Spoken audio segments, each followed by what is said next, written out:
Sob pressão interna e com milhares de pessoas a viver em condições precárias e quase desumanas, o governo mudou as regras da imigração para travar a crise migratória e social que o país atravessa. Entre o que os apoiam as alterações para impedir novas entradas e os que criticam as mexidas que só vão agravar a imigração ilegal, todos apontam que a mudança tinha de acontecer. As portas da Europa é a reportagem especial desta semana.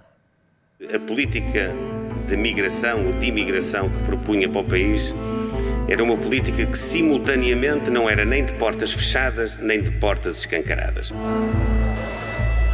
Eles estavam dizendo que tem que falar com a AIMA, mas ninguém sabe nada. Não é apenas a situação das filas à porta da AIMA que nos deve preocupar.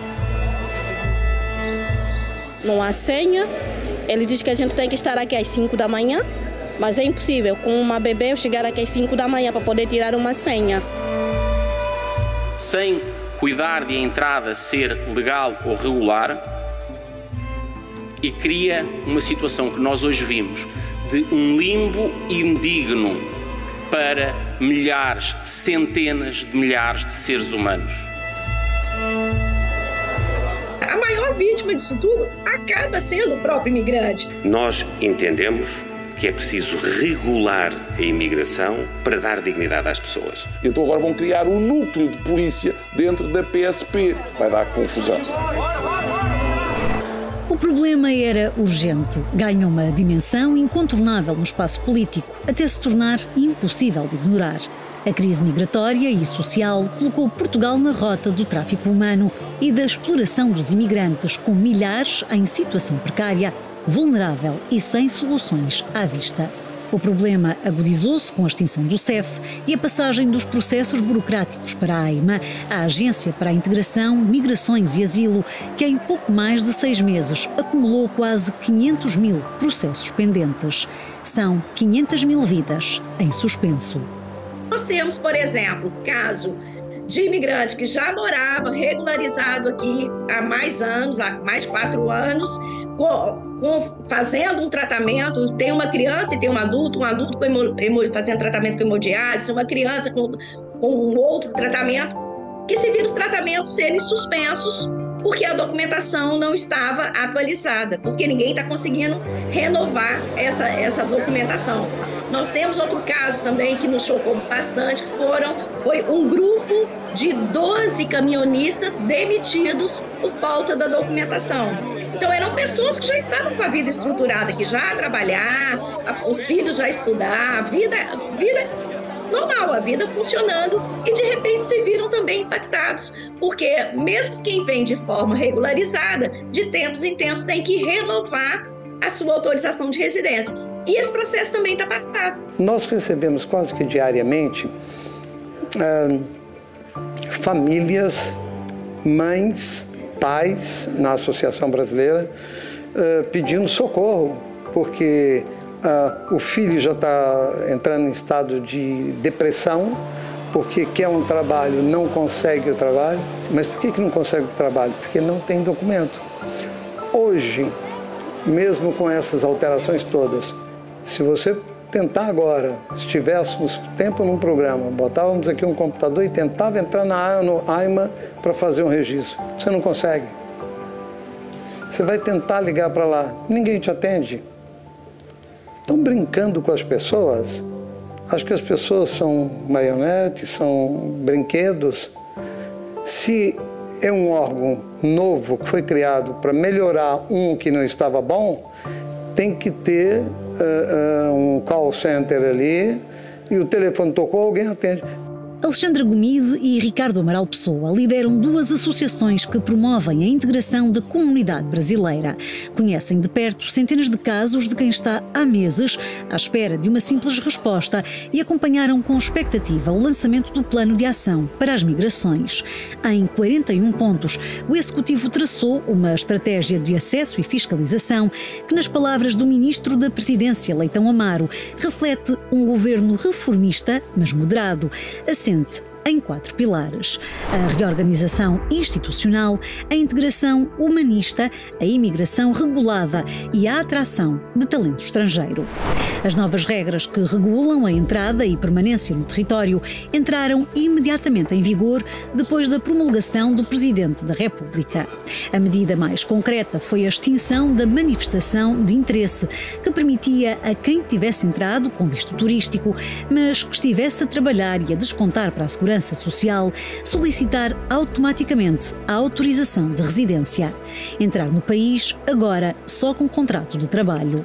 O Primeiro-Ministro criticou o abuso excessivo da nossa capacidade de acolher, em que o mecanismo se transformou. Alexandra dá-lhe razão. Desde que soltaram o visto para trabalho e o visto para CPLP, a posição da UAI já foi de uma certa apreensão. Porque a nossa expectativa era que chegasse nessa situação que a gente vive atualmente.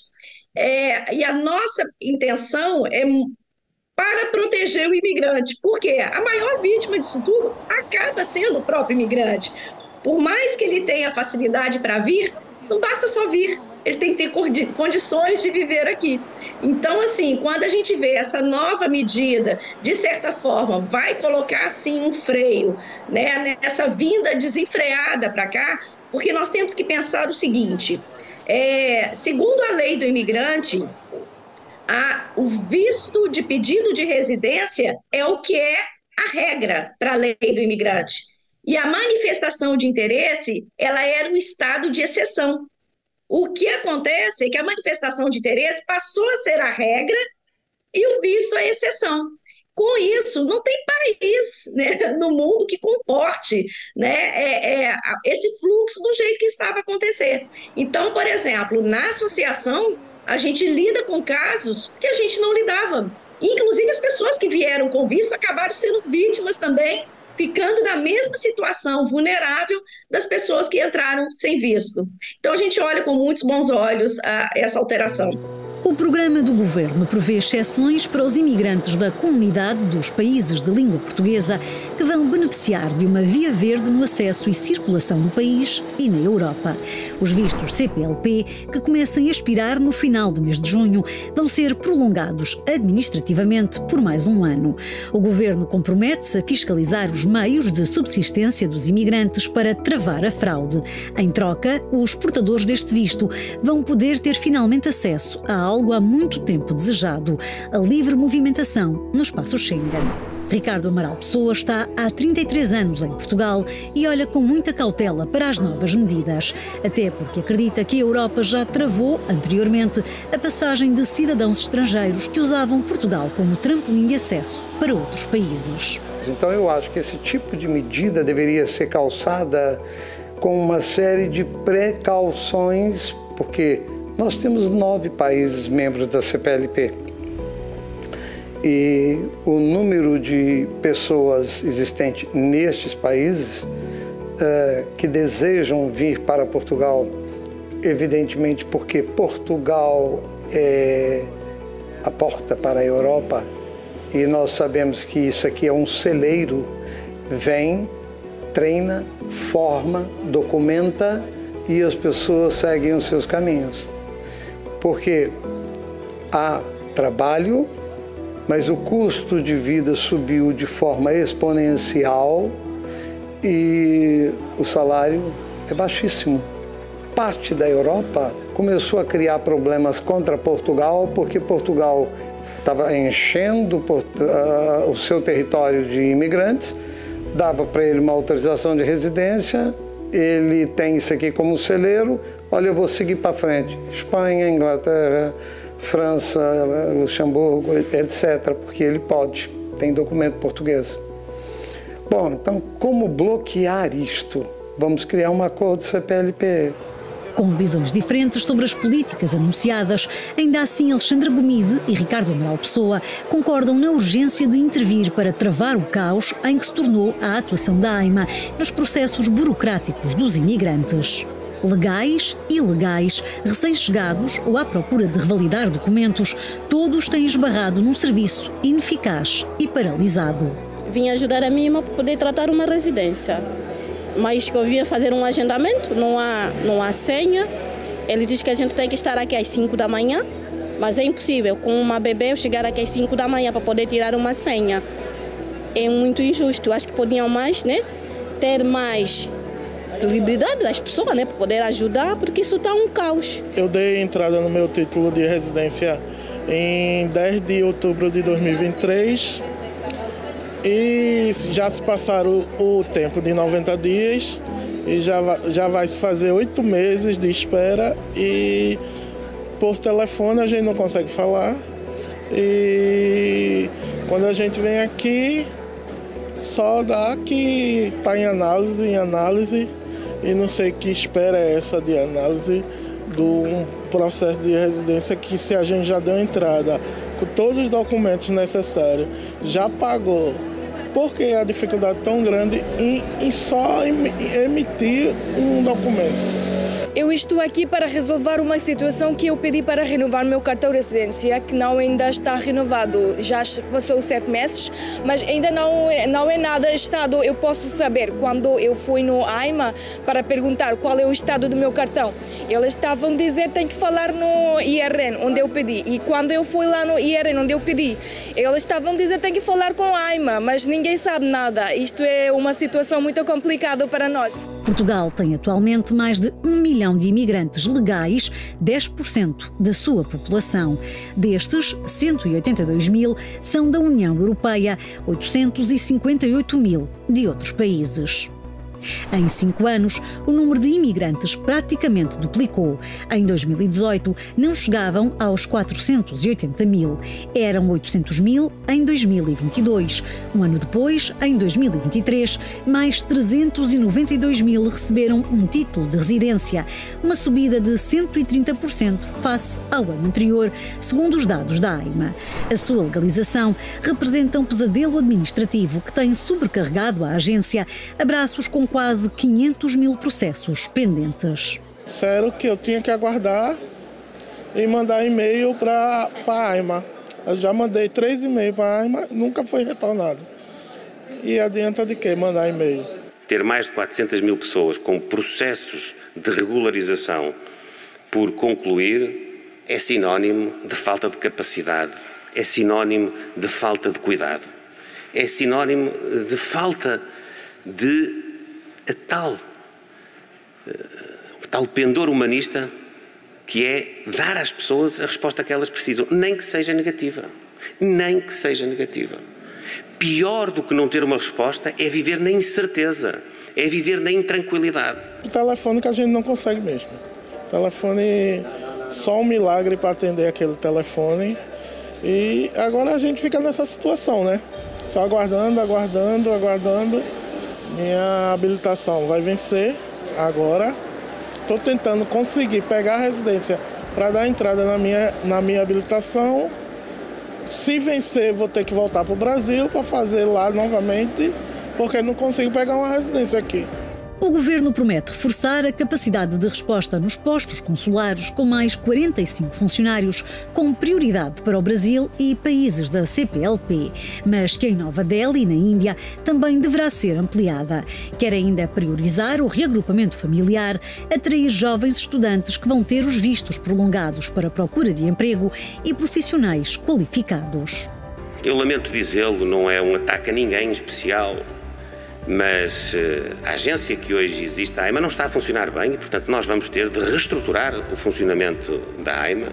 Na proposta do Executivo há várias medidas, como a criação de uma estrutura de missão com funcionários de várias áreas. A fiscalização e os processos de renovação de autorizações de residência saem do IRN, o Instituto dos Registros e Notariado, para a AIMA, que fica com toda a parte documental. O Governo promete ainda um prémio de produtividade para os trabalhadores da agência, que deixa de gerir os processos de retorno dos imigrantes que ficam sob a alçada da PSP, através da criação de uma unidade de estrangeiros e fronteiras. Para o advogado Raposo Subtil, a estratégia é um erro. Este desmantelamento do CEF veio criar uma confusão entre aquilo que é a preservação das fronteiras, que é uma legislação antiga, que tem um quadro comunitário de suporte, e aquilo que é o tratamento interno da possibilidade de ter residentes estrangeiros em Portugal. Confundiu. Então agora vão criar um núcleo de polícia dentro da PSP. O que é que vai dar? Que esse núcleo vai ter condições especiais e com isso vai destabilizar o funcionamento interno de uma polícia, que é uma polícia de costumes, não uma polícia de reserva de poder nas fronteiras. Vai dar confusão. Raposo Subtil avisa que a falência das políticas abre espaço ao aparecimento de movimentos de extrema-esquerda que nada querem controlar e os da extrema-direita que tudo querem proibir. O advogado reconhece validade nas críticas às novas regras que apontam que uma lei mais densa vai levar a mais infrações, mas sublinha que quem violar a lei estará agora mais consciente da transgressão e defende que depois de chegarem a Portugal, todos os cidadãos têm direitos iguais perante a Constituição. Nós estamos num momento mundial onde a carência de mão de obra é fundamental para o desenvolvimento económico português. Logo, as portas não podem estar nem fechadas, nem escancaradas, porque escancaradas vem quem nós não precisamos. Por isso, isto é uma opção. Agora, quando as portas ficam entreabertas, vamos admitir que este é o caminho mais comum, mais básico, é entreaberta. O que é preciso fazer? Tratar o efeito desta opção. Se eu deixo ficar as portas entreabertas, quem entrar tem que começar a ser tratado como um português. É um recurso, isso foi a ideia, é um recurso, mas é um recurso que merece, porque tem um substrato humano, o mesmo tratamento face à nossa Constituição, porque nós temos um Estado que integra as pessoas, o nosso modelo constitucional impede ideologias de que as pessoas vêm, trabalham, mas não são iguais aos portugueses. Impede. A Constituição manda tratar de forma igual. Ponto. A comunidade imigrante mais presente em Portugal é a brasileira e representa 30% de todos os estrangeiros que escolheram o nosso país para trabalhar e residir. Entre 2014 e 2023, o número de brasileiros a trabalhar por conta de outrem em Portugal aumentou 9 vezes. Segundo o Banco de Portugal, são 42% dos quase 500 mil trabalhadores estrangeiros que descontam para a segurança social. Mas há locais em que o equilíbrio entre nacionalidades é precário ou já está largamente ultrapassado. Em Ferreira do Alentejo, quase metade da população ativa é estrangeira e em Odmira, a proporção de trabalhadores estrangeiros para nacionais é de 8 para cada 10. E até para o discurso político, que destaca o contributo da imigração para a renovação demográfica, é inegável que valores tão expressivos representam desafios na integração dos imigrantes. O primeiro-ministro reconhece que o desequilíbrio contribui para a sensação de insegurança. Que nós deixemos avolumar em alguns pontos do nosso território pessoas em especial vulnerabilidade, pessoas que vivem 20 e 30 numa casa ou num pequeno armazém, ou que as deixemos concentrar porque não criamos a interação e a integração que devemos e que essa imagem possa dar uma sensação, um sentimento de insegurança aos demais. Nós sabemos bem que não nos sentimos inseguros apenas quando temos uma ameaça velada sobre nós. A sensação e o sentimento de insegurança também causa ele próprio insegurança. Luís Montenegro rejeita, no entanto, associar a imigração à criminalidade. Não há nenhuma relação direta entre a nossa capacidade de acolher imigrantes e aumentos de índices de criminalidade. Há, seguramente, crimes que são cometidos por cidadãos portugueses e por cidadãos estrangeiros. E que não vale a pena estigmatizarmos as comunidades daqueles que nos procuram para nos ajudar à boleia de episódios que são casuísticos. O Plano de Ação para as Migrações prevê ainda mais vagas de acolhimento de emergência e para asilo. Em Lisboa, o Hospital Militar de Belém deverá em breve acolher 200 imigrantes. As medidas terão um custo de cerca de 70 a 80 milhões de euros, mas o Governo garante que não vão pesar nas contas do Estado. Só a AIMA, em 3 semanas, conseguiu cobrar 30 milhões de euros em taxas processuais. E o Executivo conta com um novo mecanismo, a autorização de residência para investimento social, uma espécie de visto gold solidário. Na prática, significa que quem desejar obter a autorização de residência pode fazer um investimento a fundo perdido de 250 mil euros que será canalizado para fins solidários, mas gerido através de serviços da administração pública ou fundações. Nós não vamos fechar a porta a quem quer ter essa oportunidade. Nunca a fecharíamos por uma razão de humanismo, mas também não a fechamos por uma razão, assumo na plenitude, de pragmatismo, de preservação e prossecução do interesse nacional. Nós precisamos de pessoas em Portugal com vontade de nos ajudar a construir uma sociedade mais justa e uma sociedade mais próspera.